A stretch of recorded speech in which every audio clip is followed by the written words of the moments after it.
Vamos con otros temas. Estamos justamente comentando y hablando de lo que está sucediendo en este contexto. Muchas dudas, de hecho, hay respecto de este COVID-19. Siguen habiendo, por ejemplo, ¿qué síntomas debo estar atento? Síntomas que también han ido cambiando, han ido agregándose con respecto a la evidencia científica que se da a nivel internacional.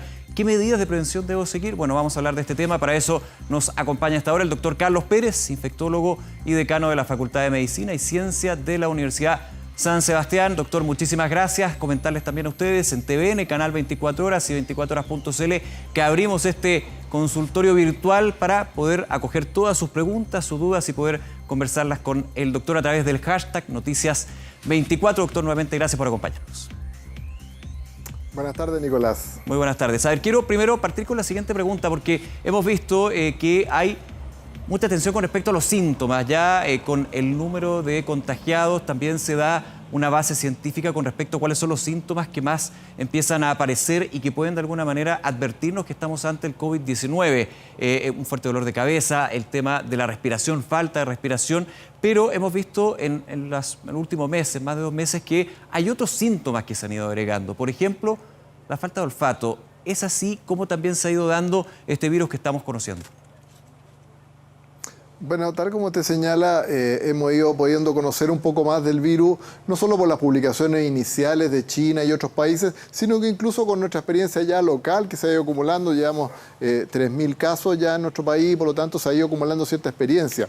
La verdad es que hay que destacar que siguen siendo los síntomas cardinales en esta infección, ¿no es cierto? Los síntomas respiratorios del tipo dolor de garganta, tos en general seca, fiebre, que puede no estar al momento de la consulta, pero que en el transcurrir de la enfermedad más del 90% de las personas lo van a tener, decaimiento, dolores musculares y finalmente los casos más graves, dificultad respiratoria. Pero tal como usted señala, se han ido identificando también otros síntomas, por ejemplo, los síntomas digestivos. Alrededor del 10% de las personas presentan síntomas digestivos del tipo de diarrea, eventualmente náuseas, vómitos.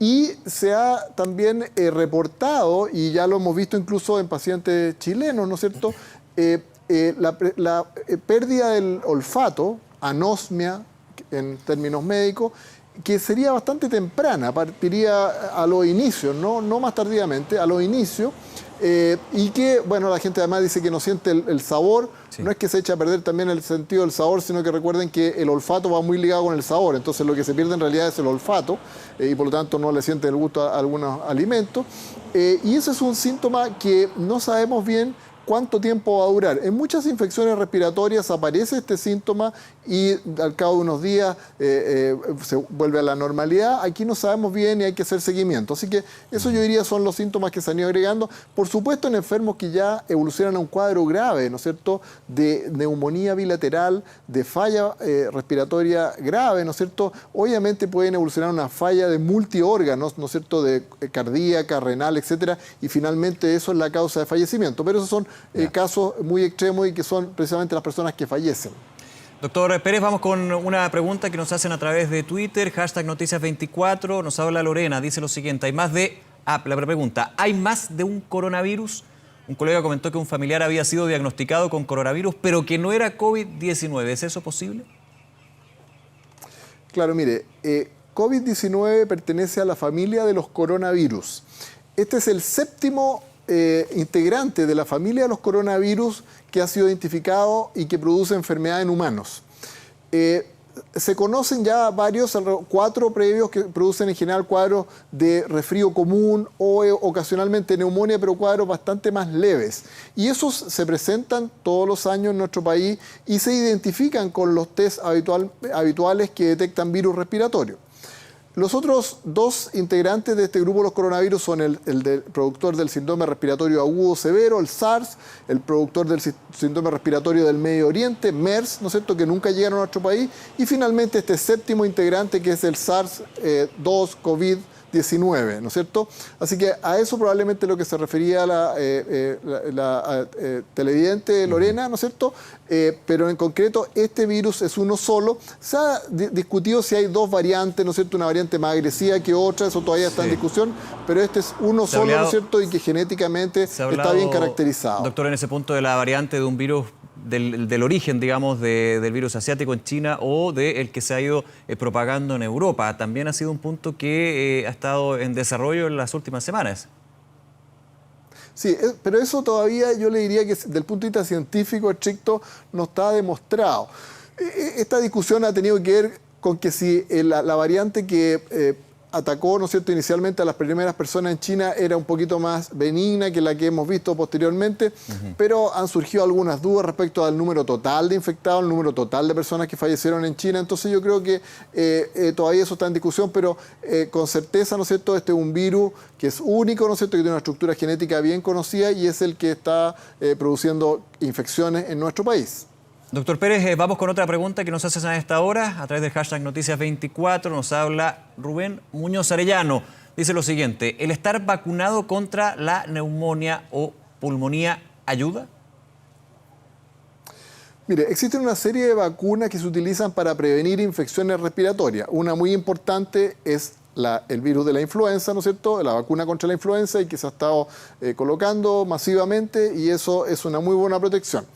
Otra vacuna que se utiliza para prevenir infecciones respiratorias es la vacuna contra el neumococo, que es una bacteria, que es la causa más frecuente de infecciones pulmonares bacterianas, neumococo, y ahí existen diferentes tipos de vacunas contra el neumococo y esas las reciben especialmente personas mayores o personas con enfermedades crónicas y probablemente a eso es lo que se refiere Rubén. Ello lo protege contra la infección bacteriana por el neumococo, no con el COVID. Contra el neumococo. Sí. Y bueno, hay otra como que previene la tos convulsiva, que también es un cuadro respiratorio, pero esa se utiliza con menos frecuencia en adultos. Vamos con otra pregunta aquí en redes sociales. Hay varias que nos están haciendo. Les agradecemos justamente que participen con nosotros en esta pregunta al doctor Carlos Pérez. A ver, nos habla Fernanda. Dolor de pecho intenso, sin dificultad respiratoria, ¿es para consultar en urgencias o mantener cuidados en casa? Dolor de pecho intenso, sin dificultades respiratorias. Bueno, es muy importante que las personas tengan presente cuáles son los síntomas clásicos de esta infección, ¿no es cierto?, que hemos conversado: tos, dificultad respiratoria, fiebre, dolores musculares, ¿no es cierto?, eventualmente dolor de garganta. Cuadros más leves, por ejemplo, un pequeño romadizo, un dolor de garganta menor sin sentirse mal, sin fiebre, eso no es COVID-19 y no es para consultar. Dolor al pecho, son muchas las causas de dolor al pecho, que van desde la enfermedad coronaria, ¿no es cierto?, y otros problemas cardiopulmonares. En este caso, solo dolor al pecho, sin tos, sin fiebre, sin otros síntomas respiratorios, sin dificultad respiratoria, probablemente no corresponden a COVID-19. Sin embargo, si el dolor es muy intenso, es igual motivo de consulta porque podría tratarse de otro problema, por ejemplo, coronario. Entonces, ahí depende de la persona y de la magnitud del dolor si debe o no consultar. Bien, doctor Pérez, le vamos a pedir que se mantenga aquí en contacto unos minutos. Vamos a seguir conversando en Canal 24 Horas con las preguntas también que nos entregan a través del hashtag Noticias24. Unos minutitos y retomamos esta conversación, doctor Pérez. Gracias. Encantado. Sí, y llegamos así hasta aquí con la revisión de las noticias. Por supuesto, más información en Canal 24 Horas y 24horas.cl y luego también en la edición central de 24 Horas. Los invitamos a seguir en la compañía de TVN. Nos vemos. Seguimos justamente ya en Canal 24 Horas con esta conversación que tenemos con el doctor Carlos Pérez, decano de la Facultad de Medicina y Ciencia de la Universidad de San Sebastián. Doctor, gracias por esperarnos y justamente hablamos de los síntomas, que evidentemente hay un aspecto bien psicosomático con respecto a el nervio, la incertidumbre que se tiene sobre el COVID-19 en lo que estábamos comentando antes. Vamos a ir con otra pregunta al hashtag Noticias24. Nos habla hasta ahora Juan Manuel Espinosa. Gracias por compartir con nosotros tu consulta. A ver, ¿cuánto tiempo puede pasar entre que tomas contacto con el virus y que se comiencen a desarrollar los síntomas? Bueno, muy importante la pregunta de Juan Manuel y se refiere a lo que nosotros conocemos como periodo de incubación. O sea, esto es desde que uno toma contacto con el agente infeccioso, en este caso el COVID-19, y la aparición de los síntomas. En este caso se ha establecido que esto fluctúa entre los 2 y los 14 días, pero la mayoría de las personas van a presentar los síntomas entre los 4 y 7 primeros días después de que toman contacto con el virus. Pero tener presente que incluso hasta 14 días podría durarse este periodo, siendo la mayoría de los casos van a presentarse dentro de la primera semana. Así que ese es el periodo de incubación.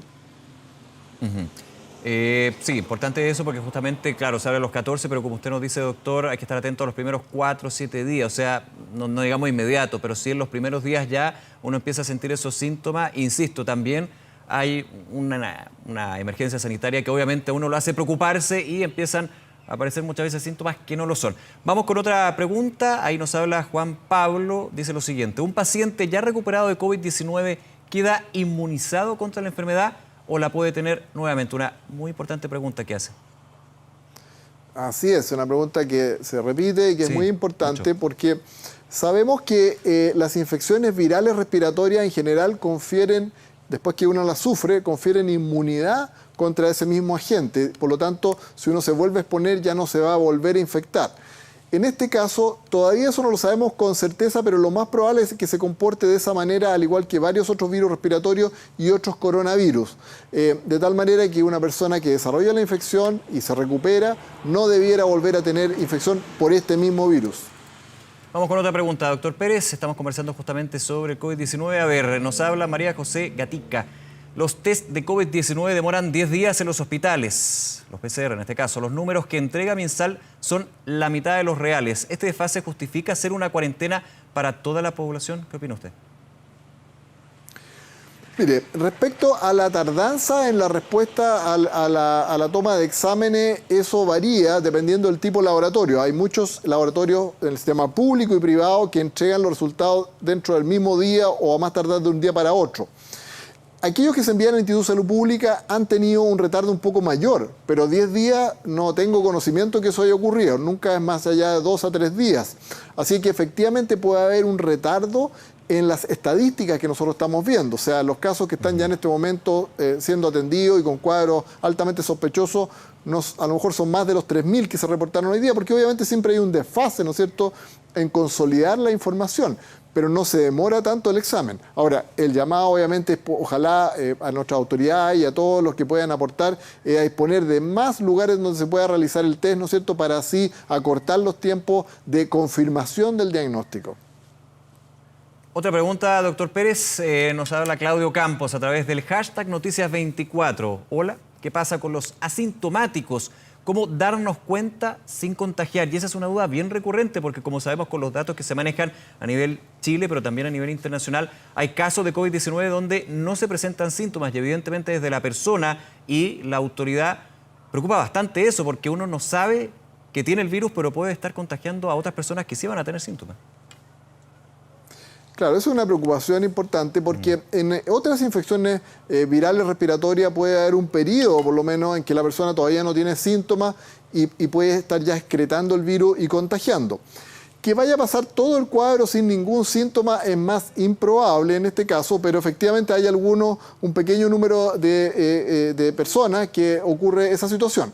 Pero yo diría que nos quedemos con lo más importante. La gran mayoría de las personas que van a contagiar a otros son aquellos que presentan síntomas, ¿no es cierto? Que presentan síntomas y por lo tanto, por eso es tan importante que personas que estén sintomáticas consulten, se efectúen el test, se haga el diagnóstico, se vayan a reposo y a cuarentena y todos aquellos que estuvieron en contacto con esta persona, incluyendo los 2 o 3 días previos, ¿no es cierto?, al contacto, también guarden esa cuarentena, sí, claro, por si se produjo este contagio antes que la persona empezara a tener síntomas.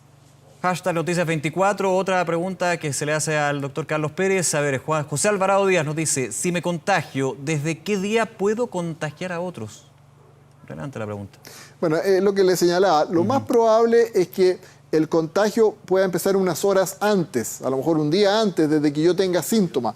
Pero la mayor cantidad de virus, ¿no es cierto?, que yo estoy eliminando y a través del cual puedo contagiar a otras personas, ocurre cuando ya parten los síntomas floridos, ¿no es cierto?, que obligan a la consulta. Pero efectivamente podría estar empezando uno a contagiar aún antes de aparecer los síntomas. Y de ahí que, como le decía anteriormente, las personas que hayan estado en contacto con esa persona, incluso 2 días antes, van a también tener que hacer su cuarentena.